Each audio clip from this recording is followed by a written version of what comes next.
Welcome back to another episode of Blue Review. That's right. I'm here with Greg Bergman and Clinton Yates. And as always, the Blue Review is presented by Los Angeles International Airport. Hire LAX creates life-changing career opportunities for Los Angeles residents. And for more information, you go ahead and check out Hire LAX on Eventbrite. So guys, CY, I'm going to start with you. Shohei Ohtani's off the trade market. What the heck is that all about? I think the news of this, frankly, was that Shohei was on the trade market, if we're being honest, because there was never any real detail as to what was happening with that. And oftentimes, when a player of that size gets to that point where everybody is wondering what their next move is going to be as a team, you might hear about a deal or two. You might hear about an offer that the Halos rejected. You might hear about what the market was that was set, whether or not it's the team that's trying to trade him, leaking it in order to try to reset things, whether or not it's a team that wanted him leaking it so that their fans believe that they actually made an effort. The fact that they just said, oh, no, he's off the market, it was like, oh, hold on. I don't even know what was offered. And that to me was as interesting as anything about the decision the Halos actually made, because I think we all believed on some level this was probably the biggest, largest chance of happening. I just thought we were going to hear something about what happened in between before he stayed in Anaheim. Yeah, I'm totally with you. It's weird that they decided to do this yesterday. They tried to do it on a Wednesday when you had a bunch of days to figure out exactly what you're going to do. You could have made this decision on Sunday or Monday, but the Angels decided that they wanted to do it now, take him off the block, get Lucas Giolito, and really start saying, like, okay, we're going to push. The only thing that I hear about this, and this is the Blue Review, this is the best news possible, Clinton, for the Dodgers. Best possible news, and that's not hyperbole. Because now you don't have to worry about seeing him in another market. You don't have to see him wearing, the orange of the Giants and saying, I like it here in San Francisco, or up in Seattle. I love it here in Seattle. And now it becomes a much harder conversation. Now he's staying in Anaheim, which we already know doesn't work. But it makes it seem like, okay, and if he stays, fine. Anaheim, that's the deal. You stay with Anaheim. But now it's a wide open range for the Dodgers to go out and get him in the offseason. And I love it so much because it's the biggest thing that it was a mistake by the Angels. They should have traded him. They also shouldn't have traded him. It's a very weird, tough spot, but it's the best thing that could happen to the Dodgers.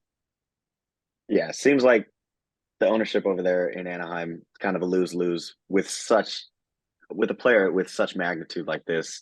So Greg, what does this mean for the Dodgers then? Are they still buyers? We know they went out and got Kike, which, does that move the needle? We don't know. We're yet to see. 2 singles in his first game, though, 2 for 4. We'll take it. But are they going all in now? Are they going to go for someone like an Arenado? What's next for the Dodgers after hearing that Shohei's off the market? So hearing Shohei off the market doesn't change anything for them. They are 100% all in, and they're going to go out and they're going to get a frontline starter. They're going to go out and they're going to get relief pitching. They also got Ahmed Rosario from the Guardians for Noah Syndergaard. So that's addition by subtraction in that whole. Ahmed hasn't been the greatest player since maybe 2018 when he was with the Mets, but right now that's a guy that is a strict shortstop that you can have. Now you can kind of fit into that role where Miguel Rojas, it has ups and downs. You have guys that can move around now. And also he's a guy that he's another right-handed bat. We said this yesterday. The Dodgers were not done getting right-handed bats. He can play the outfield. So those were another good move for them, but they're not done. They're going to be very, very heavily involved in everything that happens in the trade deadline. It's going to be guys like Marcus Stroman, although the Cubs are starting to make a little bit of a move. But they're going to go after the big names. They're still going to. Lance Lynn is still out there. They're going to get a frontline starter.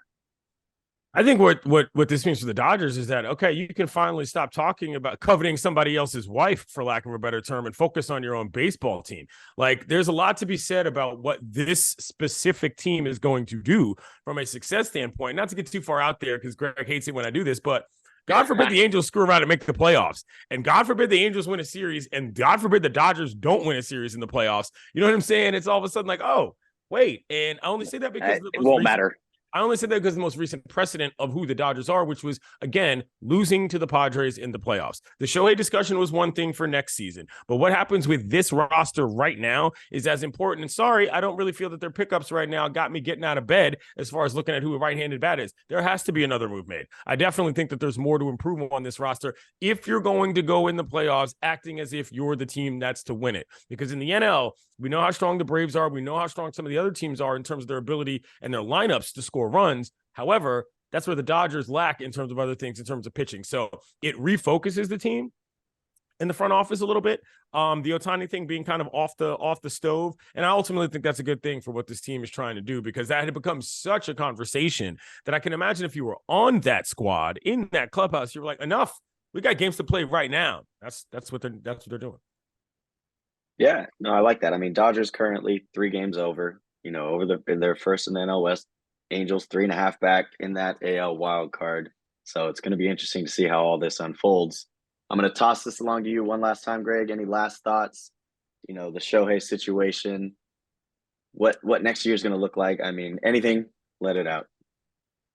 Look, I believe this Shohei thing, like I said before, is the best thing that could possibly happen to the Dodgers, and it's also it makes Artie Moreno and the Angels look just absolutely silly again, especially if he does come to the Dodgers in the offseason, which I am fully all in. I think that it's actually going to happen. I don't have any sourcing on that, Clinton. Sorry, I'm not going with anything that you did, but in every belief and everything that I've ever seen from Shohei and everything that I've seen him talk about, the best place for him to be is with the Dodgers. And that's not just as a Dodger fan. It's because of everything that they bring from top to bottom, from Andrew Friedman all the way down to a janitor. It doesn't matter. They do it best in class, and they're in the mix every single year. He's going to win here. He stays in LA. We have a very large community here that he can be a part of. It just makes the most sense in the world to be here. And Artie Moreno refusing to trade him to the Dodgers to not get any of their prospects whatsoever. Most Artie Moreno thing ever. So now what could very possibly happen is you get absolutely nothing from the Dodgers, and he goes there anyway. And I think it's the greatest thing ever, because it's just making the Angels look silly once again, and the Dodgers are going to be better once again. I know Clinton may not agree with me, but that's a very real thing. Say what you want about Andrew Friedman and janitors. He just traded a starting pitcher for a janitor. I do think that overall what this is the best case scenario for the Angels. Who's the hold on. Who's the starting pitcher? Syndergaard? Noah Syndergaard was a starting pitcher. Was. He was not a starting pitcher. No, I'm sorry. Was at one point in his career. Anyway, thank you. You had your time, candidate. Now can I cede my time? It's a back and forth. I do think that it's the best case scenario for the Halos, because what you're ultimately getting as a fan of what they've started is you get to finish it. It's outside chance to make the playoffs. And I always thought that was the best option for them, was see what you got with the people that you have, as opposed to worrying about who you may get or who you might not get. There's no experience that's going to be a trade value for Ohtani from an experience standpoint or baseball standpoint. And if I'm a Halos fan, I want to see as much as him as possible in that uniform. And now they've got it, and they're not just they're not just wilting and dying, making some moves, perhaps going to make some others. You've got a shot within it. If you're within striking range, you might as well give it a shot. And that's all you can really ask of any baseball team. And that's what they're doing. Hey, you heard it there, Greg. The people want to see Trout and Ohtani. They want to see Trout-Tani in the playoffs. All right. They had 6 years of it, and they didn't get it. Thank you guys again. Greg, see why I love seeing the jabs thrown at each other. Let's see more of that moving forward. Again, presented by LAX. This has been Blue Review. Thank you for joining us. We'll see you next time.